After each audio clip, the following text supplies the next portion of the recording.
Hello Ray class, this is ThatYiGuy. I hope everyone's doing well and staying safe. So today I'm going to do an update on the Blade Vortex Poison Assassin, especially since cluster jewels are now an option in the game. So one thing I want to go over is that the most important cluster jewel that's introduced is most likely the small cluster jewel. It adds small passive skills grant plus chaos resistance. And there is one node that you can roll on this jewel, which is called Anti-Venom. As you can see, it lets you be unaffected by poison, which means that you no longer need Conqueror's Maul once you get this jewel. So for the clusters, I put out a new tree. This is for very endgame, where I would pick up 2 large clusters. For the largest cluster jewel, I went with add 8 passive skills and adds increased chaos damage for the passive skills. And on it, I rolled 2 jewel sockets. I personally think the jewel sockets are the most important rolls on the cluster jewels. And then also add passive skills. Some of the new passive skill nodes are very good. Wicked Paul is fantastic. Increased skill effect duration, which is great for Blade Vortex. It allowed us to drop this cluster, which previously was super important to have for it to feel very smooth while playing.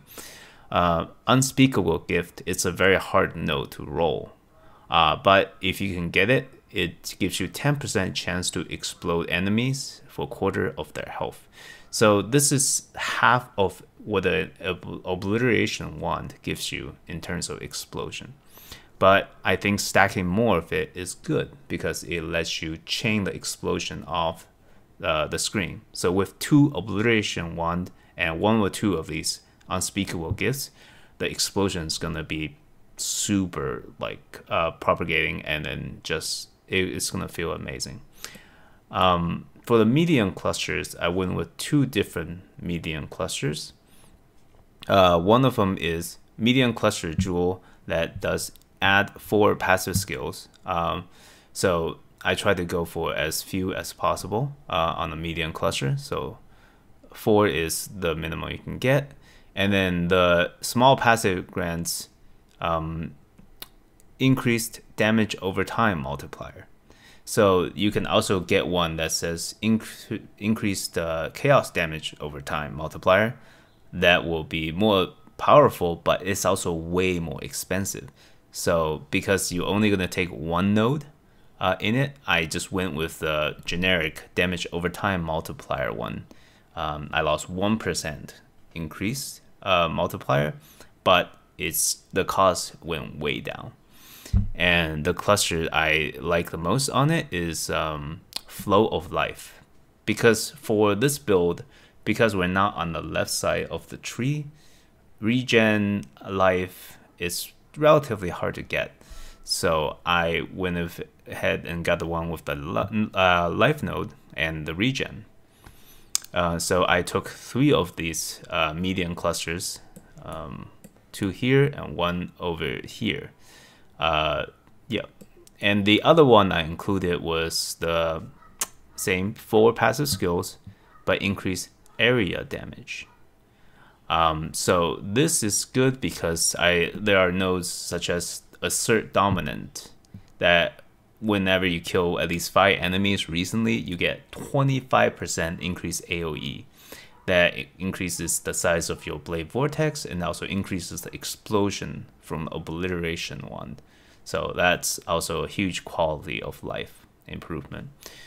As I mentioned earlier, life is hard to get. So for the small cluster, aside from the important anti-venom node, I have 3 small clusters for this tree. And all 3 of them are the increased maximum life. Because for this one, I actually want the 3 passive skill as opposed to 2, because the life nodes are very efficient. You want to roll a good life cluster, and yeah. So I went with Surging Vitality. So there is another node that you can get that gets more life, 10%, and actually add it flat. That's also fantastic, but I went with 3 surging vitalities.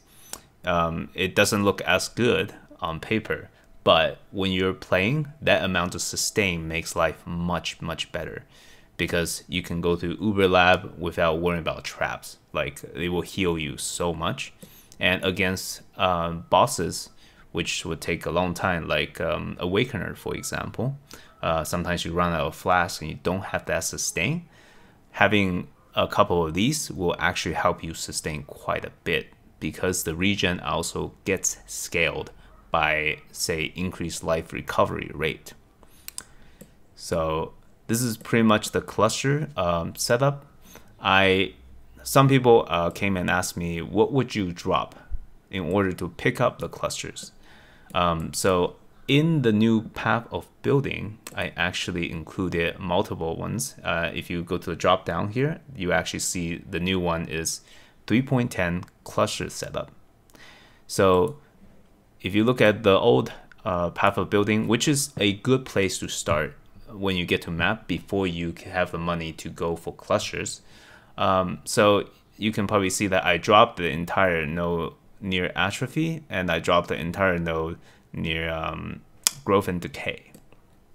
So that allowed me to start picking up this cluster node here and work my way out.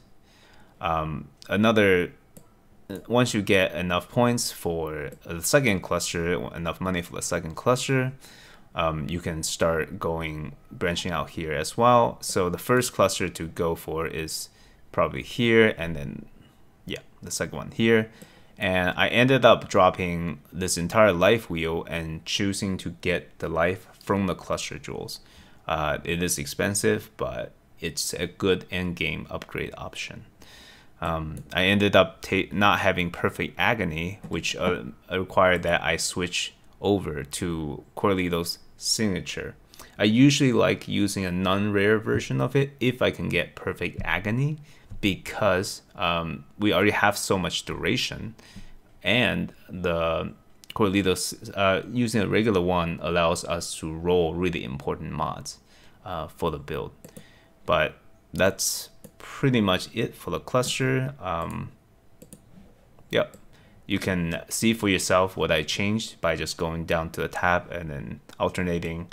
And I personally believe, after a long time of number crunching, that this is one of the most efficient setups point wise.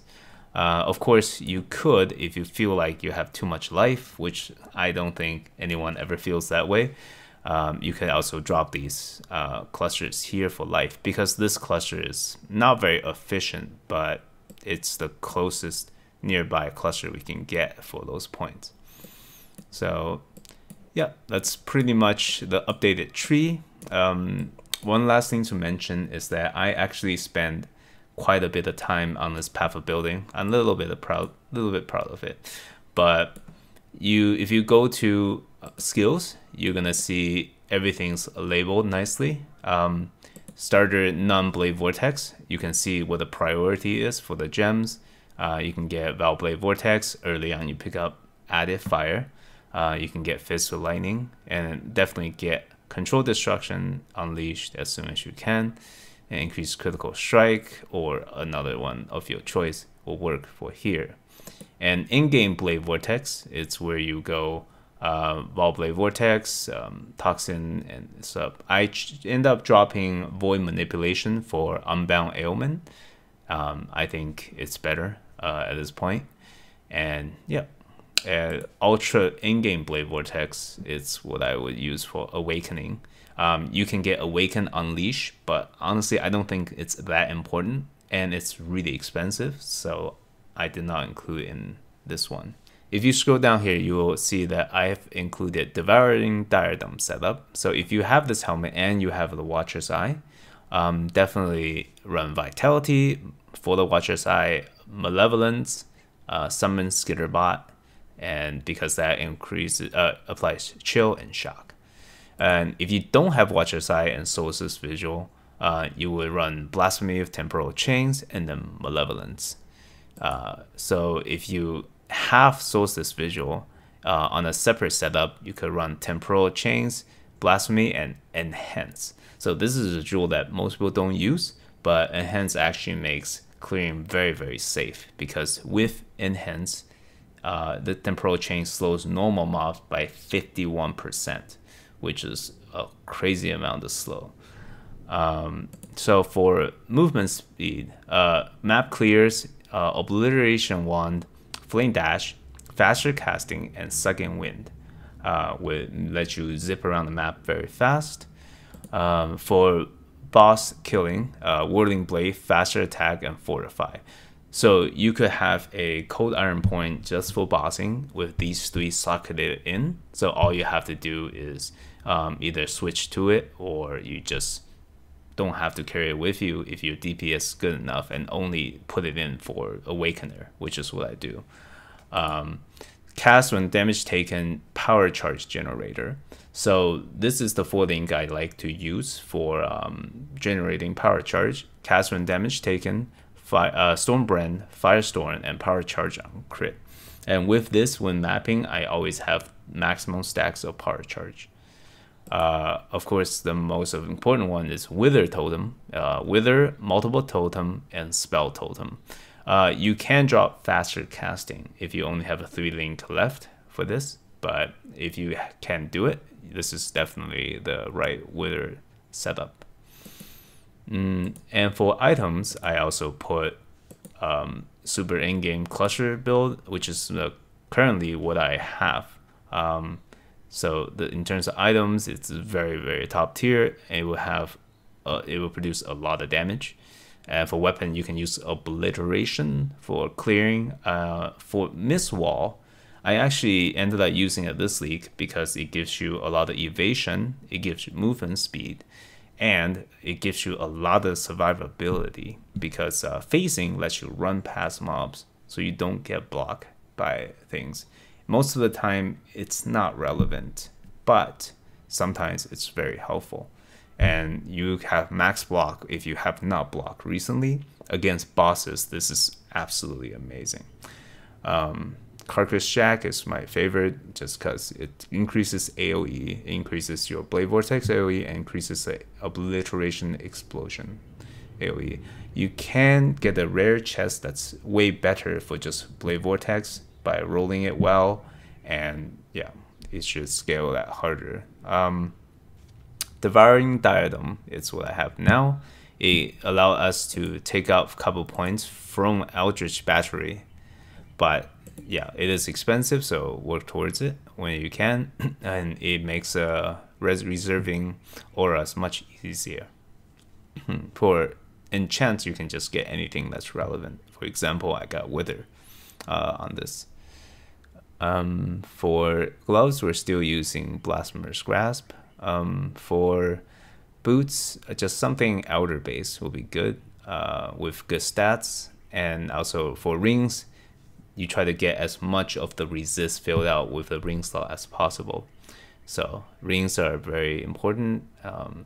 For belt, the only thing to focus on is increased life recovery rate and good amount of life. That's pretty much it for the update for the item setup. I also put the normal one in before you get to Ultra Endgame. You can use Maw of Conquest before you get Anti-Venom. But once you get Anti-Venom, replace this with a well-rolled rare helmet, or you could just get Devouring Diadem. Pretty much that's the main change for the setup. Obliteration Wand, dual wielding, yep, that should be fine for the most in-game content. And the budget setup for mapping, you want Obliteration Wands and Tabula Rasa. This is more for when you're starting or just got to the end game. Yeah, and for leveling, you could just do, say, Life Sprigs for lower level and just level whatever you have. And I believe that covers pretty much everything. I think if you have any questions, you can go ahead and leave it on a comment. I try to answer as much as I can. And if something is asked very frequently, I will put it in a pinned comment down below. So thank you so much for watching. I hope you stay safe.